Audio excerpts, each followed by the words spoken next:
This lesson 10, my thoughts do not mean anything. Mm. This idea applies to all thoughts of which you are aware or become aware in the practice periods. The reason the idea is applicable to all of them is that they are not your real thoughts.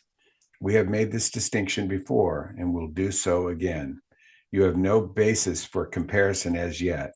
When you do, you will have no doubt that what you once believed were your thoughts did not mean anything.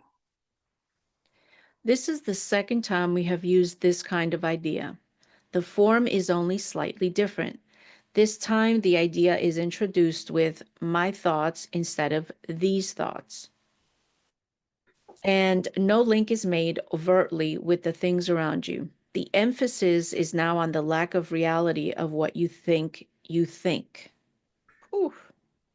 This aspect of the correction process began with the idea that the thoughts of which you are aware are meaningless, outside rather than within, and then stressed their past rather than their present status. Now we are emphasizing that the presence of these thoughts means that you are not thinking. This is merely another way of repeating our earlier statement that your mind is really a blank. To recognize this is to recognize nothingness when you think you see it. As such, it is the prerequisite prerequisite for vision. Close your eyes for these exercises and introduce them by repeating the idea for today quite slowly to yourself. Then add, this idea will become all that I now believe.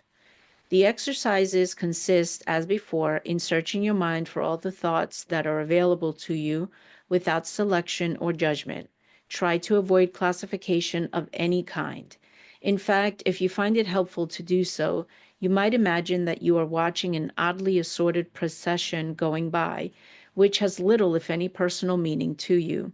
As each one crosses your mind, say, my thought about blank, my thought about blank does not mean anything. Today's thought can obviously serve for any thought that distresses you at any time. In addition, 5 practice periods are recommended, each involving no more than a minute or so of mind searching.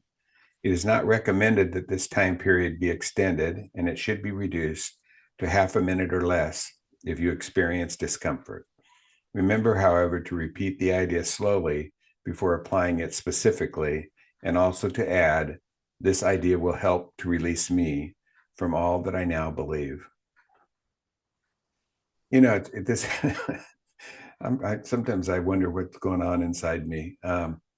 As I'm reading this, I'm thinking, that all the times that somebody will say something to me or something, and I'll think, oh, my mind just went blank, you know. That kept coming in. So our mind and our thoughts are always blank. So actually, when my mind goes blank, I'm in a good spot. Uh, Yes. And I've been doing that quite frequently these days. I just blank and you're like, what was I thinking? yeah. All right. Oh, Well, that's lesson 10, another deep one. And we'll see you with lesson 11.